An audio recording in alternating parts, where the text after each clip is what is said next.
Well, welcome everyone to the Mike Fay Golf Show. This is a brand new show. This is episode 1. We're pretty excited to be presenting it to you, all of Team MFG here. And this episode's all about making it to Scotland, the promise of 10 years going by, and how much fun we had on our trip, where to stay, some tips for you, all kinds of fun. And this is just part 1. We have 2 parts to it. I want to remind you that the Mike Fay Golf Show can be seen on iTunes under the podcast app and also on YouTube with a video so we can show you what we see. So, anyway, without further ado, this is episode 1 of the Mike Fay Golf Show. Let's get her going. Get ready to get ready. Coming to you live from the MFG studios in the heart of America's summer golf capital. We help you play better golf. It's time to get your game on and take it deep. This is the Mike Fay Golf Show. Here's your host, Mike Fay. Well, hello everyone, and welcome to this episode of the Mike Fay Golf Show. Pretty excited to be talking about going to Scotland. And as you've seen over the last few years, we've gone to Scotland a couple times under the Making It to Scotland. Well, this podcast is all about Scotland, buddy's trip, and having so much fun.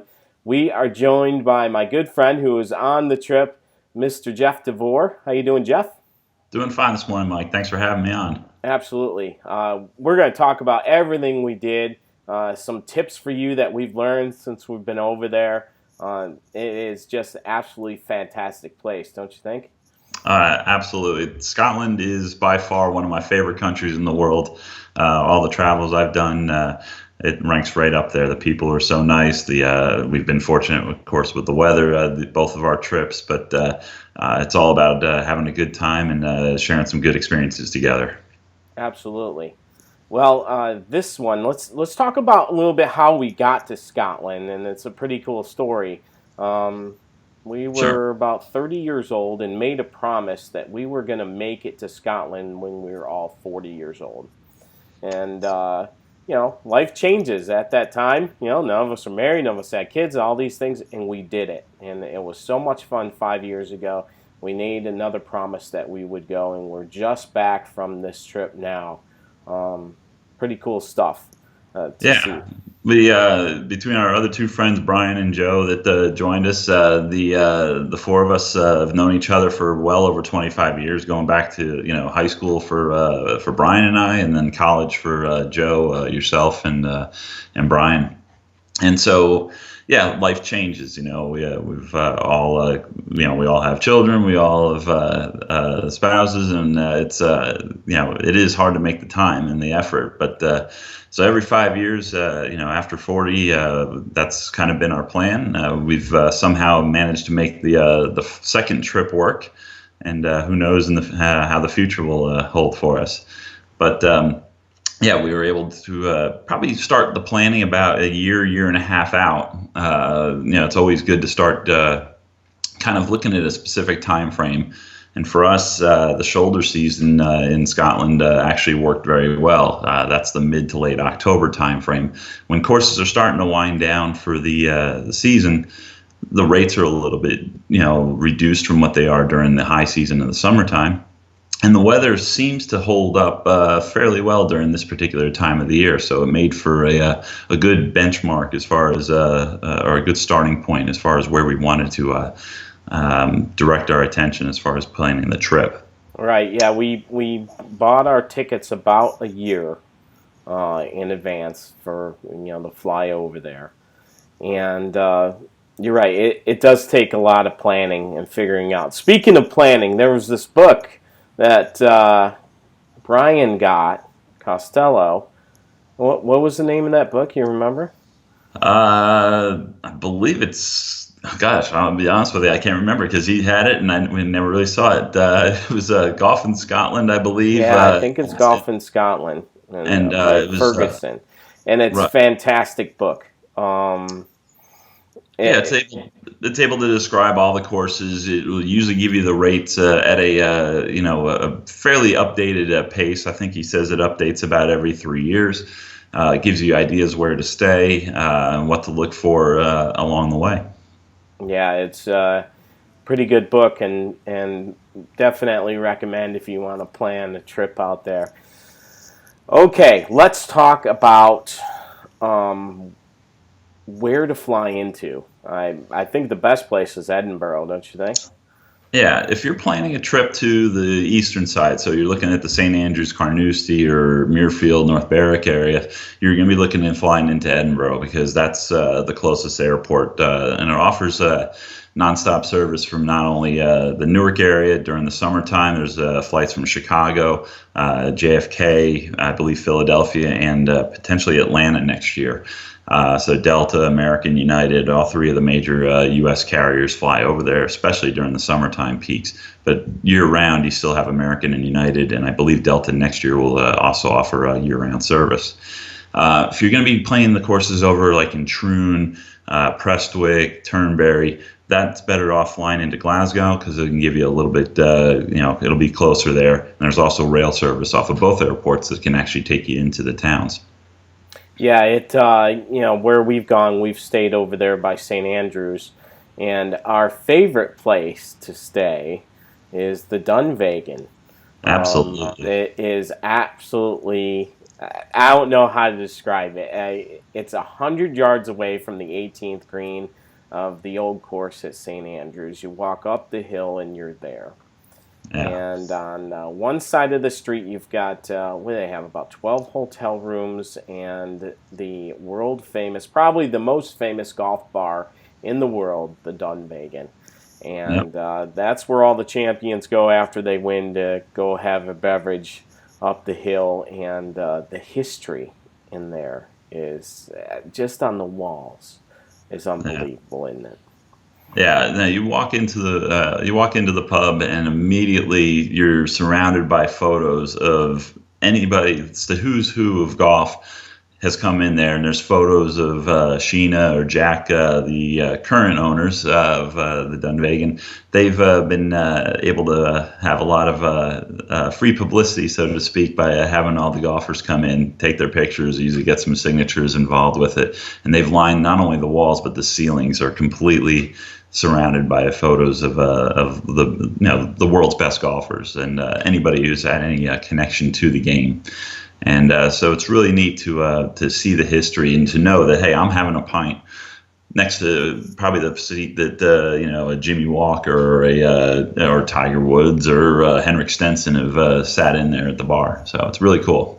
It is, and being so close and being able to walk down there in the evenings and just hang out down by the North Sea and the first tee and 18, and you see all the white fencing and the first golf shop is there, the Tom Morris golf shop and the St. Andrews shop and the Octoloni shop. It's a pretty special place, isn't it? It certainly is. I mean, each time we've come to do this trip, we've rented a vehicle for the week. We had a kind of a 7-seat minivan both times, although the size of the second trip was a little bit smaller, but we were still able to manage a full week around the countryside.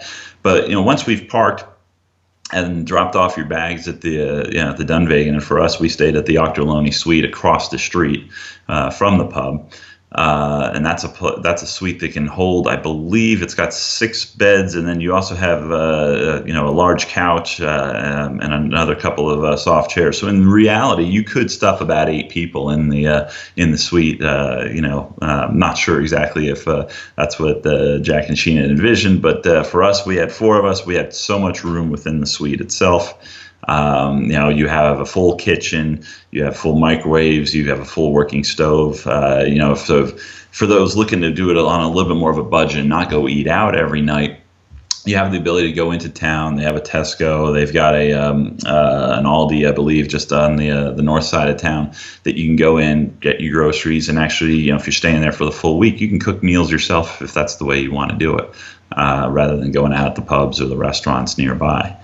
But the best part for me after you've dropped off your bags and you're excited. I mean, you're there for the golf. I mean, that's the main part of the trip. For me to walk down the street, and as Mike said, it's about 110 yards or so from the 18th green to the pub.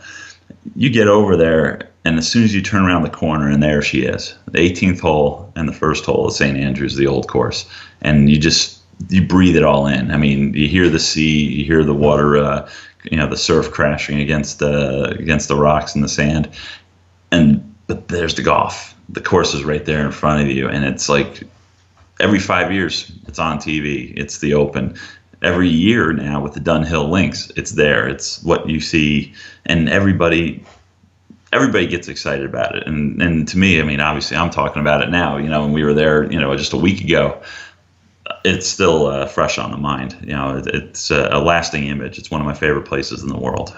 It is, and just being able to be close to it down there and go down, take your pictures, all those things. It's pretty special. All right, let's get into the golf courses. When we, this is quite a process. You fly overnight. It takes about 7 hours from the East Coast to get there. The main goal is to try and stay up as long as you can so you can deal with the time change, which is about 5 hours for us on the East Coast. And, you get off the plane at around 8 o'clock, and then we drive over there, get there. If you're in Edinburgh, it's only hour and a half. So with the vehicle, once you go over and pick up the rental car, and you get used to driving on the wrong side of the road and the wrong side of the car for us. I had a little bit of experience with that, so I seem to be the transporter every one of these trips, which is fine. You do a great job, by the way. I'm so confused when I go over there. I'm going to crash. But you take us around quite safely. You flip the switch, and you just got to go into a different side of the brain, I suppose. Yeah. But yeah, so from Edinburgh Airport up to St. Andrews, I believe generally it took us about an hour and 20 minutes or so. And there's a couple different ways you can go. You can go on the coastal Fife Trail, or you can go up a little bit inland and then cut across. So for this time, I believe we landed about 8 o'clock through customs by about 8:20, 8:30. By the time we had the rental car and such, we got out to St. Andrews right just after 10 o'clock, I believe, that morning. And so, yeah, we in the past, we've tried to get in the ballot, and we'll go over that a little bit later. This particular year, we decided to play either one of a couple of the other courses there at St. Andrews, because there are 5 or 6 that you can play. And so for this year, we had actually started to look at going to play the Jubilee, and we actually had a tee time set up for 1 o'clock in the afternoon, or actually 1:20, I believe. And but we were told that when we got there, if we wanted to check with the starter at the new course, another one that we hadn't played yet, that perhaps we can get off a little bit earlier. So we ended up walking over again. It's the St. Andrews, the old course, new, and Jubilee. It's 110, 125 yard walk from our hotel to the starter shack of the old course, and it's about another 300 yards or so down to the new and the Jubilee course. So we ended up going down to the new course, and as you can see here, I keep everything on these trips. So we've got the scorecard and the yardage book for the new course. They're nice enough to give you guys or give everybody one, so this way you have a good idea for the first time, if you're not taking a caddy, to at least know where you got to hit it. And everything that the new course gives you on these, they're very finely detailed. Good yardage book, right? Yeah, good yardage book. It give you the it gives you the lay of the land. It gives you any trouble that's off the tee to the it'll give you the off the tee markers, and it'll give you also the yardage from anything to the greens. Yeah, all the courses at St. Andrews give you a yardage book. The one of the things I found that was great about playing that golf course first was that it was pretty forgiving, wasn't it? I mean, you could hit it everywhere. And that, we're tired and all those things, and it was a lot of fun to play. Sure. Yeah. You pick up on little secrets of each course. Each course has okay, you can miss it left on the old course. At Carnoustie, for instance, on our last trip, you can miss it right on pretty much every hole, and you won't be penalized. You should be able to find the ball. The new course was similar. There were certain spots along the way that, if you missed it on either side, you'd be okay, because it is less penal than the old course. The new, which is still well over 120 years old. But on the new course, they have removed a little bit of the gorse, so it has made the course play a little bit easier, especially off the tee, for able to find the ball and stuff. And we had a great time. I mean, we were paired. It was only the three of us started this particular trip. Joe joined us on the fourth day this time. But we were lucky enough to be paired with a very good golfer as a single, and we were happy to have him come along. Yeah, it was really good that day. Let's stop and talk a little bit about the fact that there's no golf carts there. You got to walk it, and you can have a pull cart or a caddy, those kinds of things. That's pretty important to know when you're planning your trip. Yeah, very few of the courses over there have golf carts. We'll get with one of the last courses that we played on the trip. Dunbar actually did have a few that we saw out there, and that was really the first time we had seen in two trips golf carts being used for actual play. You'll see the marshals out there, and either in golf carts or in four-wheel buggy, so to speak, going around the golf courses. But yeah, to rent a cart, you have to plan ahead, get with the course, make sure that they would have one available. Because if it is something that that you require, be it for a medical or whatever, it is best to call ahead or to write ahead to the course to see if one would be available that day. Yeah, exactly. And also, making sure that caddies are available if you're not going to take your bag, or make sure they have trolleys, as they call them, over there, a pull cart. When you go out. All right, next day, where did we play? Next day, let's see, we had the new course the first day, and we knew, because the ballot process, when we can get into that here in a little bit, we had put in for the old course on the Saturday. Each day, the RNA or the old course will open up tee times to the ballot process. It's a lottery, and so with the help of Sheena over at the Dunvegan, we were able to get our names in on the ballot. The four of us, Joe included, who was flying in that morning, and we were lucky enough to get a 10:40 tee time on the Saturday at the old course. And the nice thing about the old course is that you get the besides playing arguably one of the most important golf courses in the world, you do actually get a nice little bag of swag. They do. Yeah, look at that. They give a nice little bag here, and inside the bag, you have your yardage book, just similar to what the new course is there. That's a different course. We'll keep that from another one. But pencils and tees, and also we also get a nice little ball mark divot repair tool. And it's nice.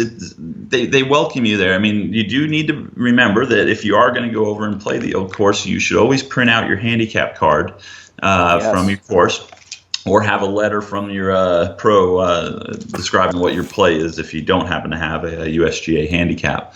So it is always important, because the starter will ask you for that. And then what it is that they would like, I believe it's males, I think, have to have a 24 handicap or lower, and females, I believe, have to have a 36 or lower to be able to play the old course.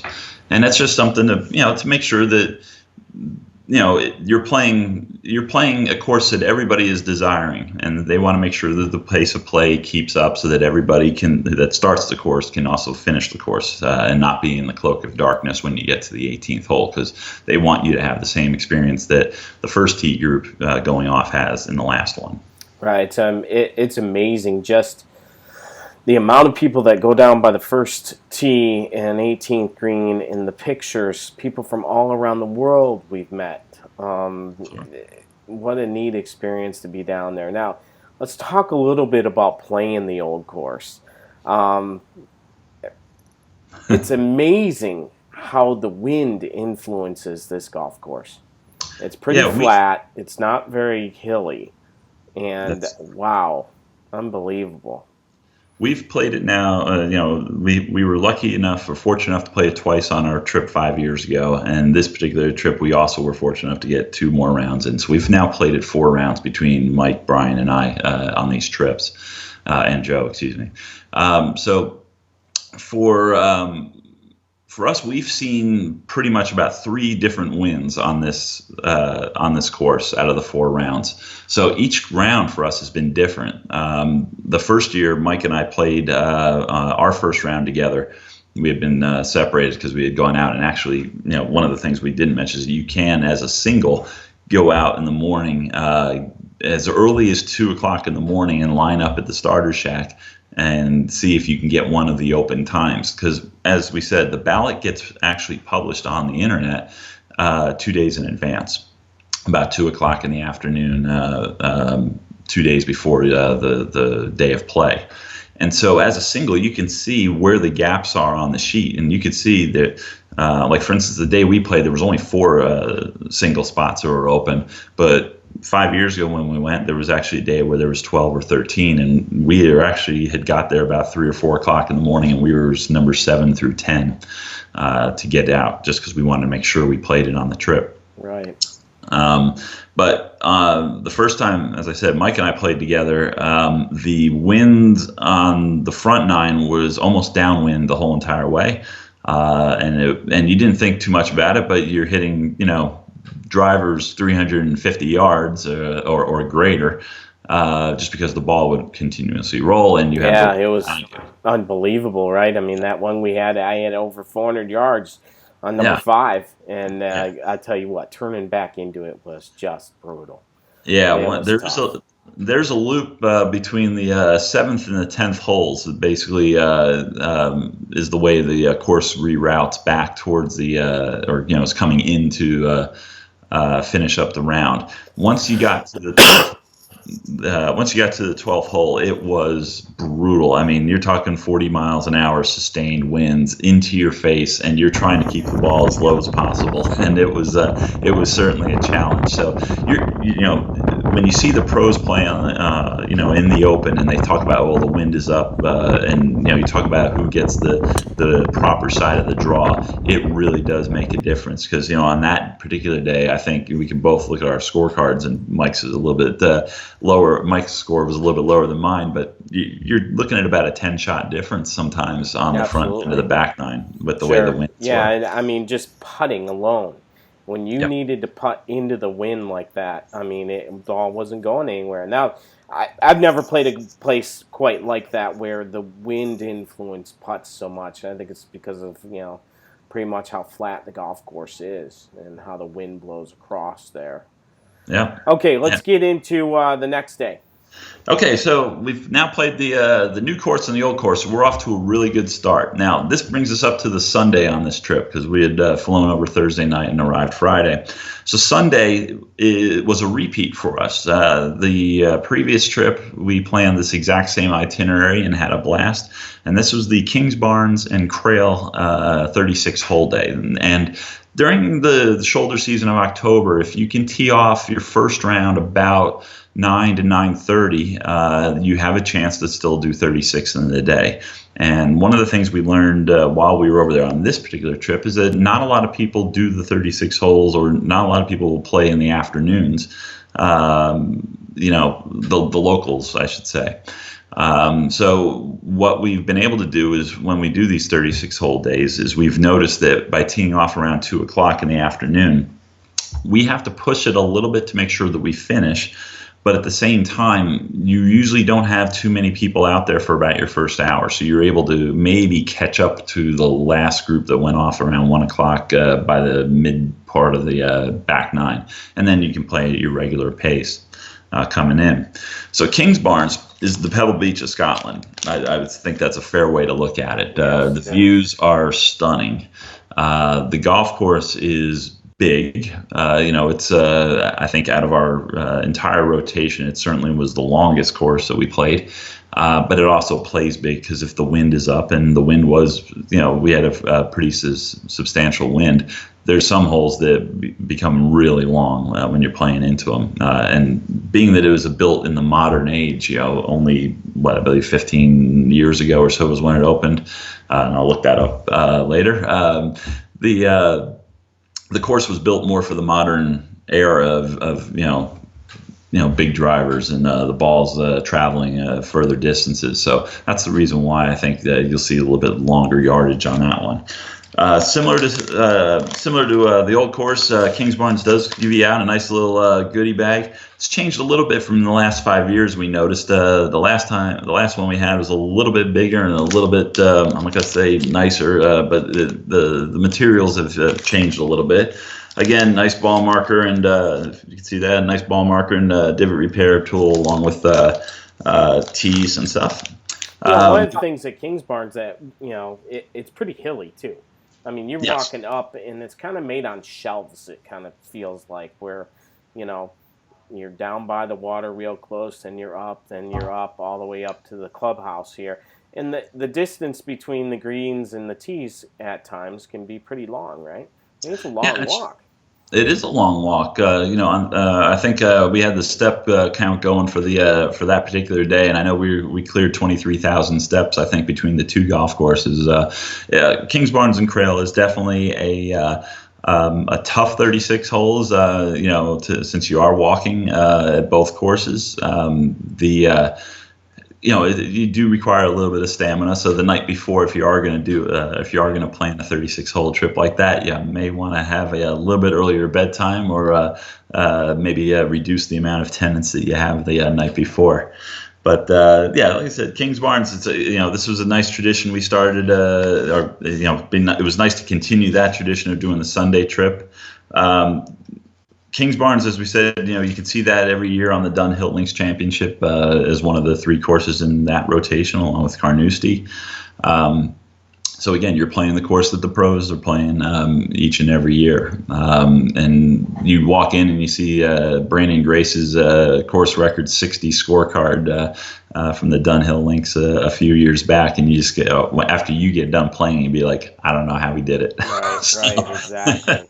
One of my favorite golf courses on this trip, besides these, is Crale in the afternoon. And I think this little golf course is fantastic. It's the Crale Golfing Society. It's the 7th oldest golf course in the world, and it's right on the ocean. I mean, it is really cool to play. Fun.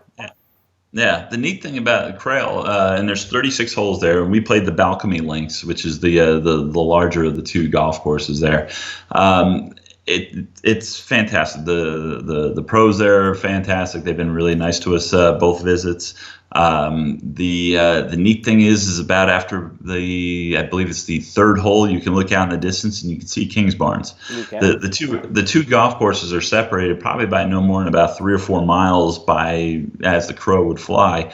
It just takes you have to plan about 20 minutes of driving if you're going to have either yourself driving or if you're going to plan a taxi. So when you're thinking about your rounds, we happened to tee off Kingsbarns. We had a 9:30 tee time, and we played just under 4 hours on that day. And each one of us had caddies. And ironically, I think at least 2 of the caddies that we had this year were 2 of the ones we had 5 years ago. So isn't that funny? I know one. Same guys. Yeah, one of them said he remembered Mike's face, and I think once I hit one way right on about the 9th hole, I believe one of the other caddies said, "Oh yes, I remember that as well." So it was good stuff. Good stuff. And they So once we left Kingsbarns, we went over to Crale. We picked up some sandwiches from the Kingsbarns restaurant, and we're able to get those and kind of eat on the run. Got down to Crale. I think we teed off, I want to say probably about 2:20 or so in the afternoon. Yep. And again, you can see the majority of the golf course ahead of you. So as far as the play that was out there, we could see that at least the first few holes or so were open. So we were able to play at our own pace. The best part about Crale, it's a little bit shorter course. I mean, on the card, you're talking, almost 1,000 yards shorter than Kingsbarns. But as Mike said, this is one of the oldest courses or oldest clubs in the world. So there's that's part of the reason, I should say, the way it is. When you tee off at Crale and you're teeing off from you're teeing off from the highest point of the golf course, and you're hitting down to a short par 4, so you can score right away. You have the ability to get off to a good fine start, and even in our group, I know Joe was able to actually drive the green and rolled in the 15-20 footer for eagle, so he was off and running. He really liked it, but it's an older golf course, and sometimes, when I think most of us in our group have agreed, the older courses have the little extra, the history of the golf courses, or what the history is behind a lot of these golf courses, and each one has a hole or two out there that is just phenomenal, and you're just like, wow, now this is why we're here. This is what it's all about. And for us, Crale has been a fantastic second round of a 36-hole day both times. Yeah, I made my first eagle in Scotland on Crale on number 10. That was fun. No, we could fly around Crale, which is cool. Not many people were playing, so we were able to get it in time. Definitely no problem making Kingsbarns and Crale in one day. Okay, we got to call timeout. This episode's getting a little bit too long. We're over 30 minutes now, so we had to break it up into 2 parts. We're talking about making it to Scotland, our buddies' trip to Scotland, what we experienced, the people we meet, the golf courses we played, and so much fun. So I want to remind you guys to subscribe to this on iTunes under the Mike Fay Golf Show. And also, we have a video portion of all of our shows with the Mike Fay Golf Show on YouTube. So subscribe to the Mike Fay Golf channel there as well. So if you want to check out the rest of Making It to Scotland, head on over to part 2. It should be up in the next couple of days. Thanks so much for watching and following us all here at Mike Fay Golf, and have a super day. Thank you for listening to this episode of the Mike Fay Golf Show. This has been a Mike Fay Golf production. Follow us today on Facebook, Twitter, and Instagram. We are Mike Fay Golf, Team MFG.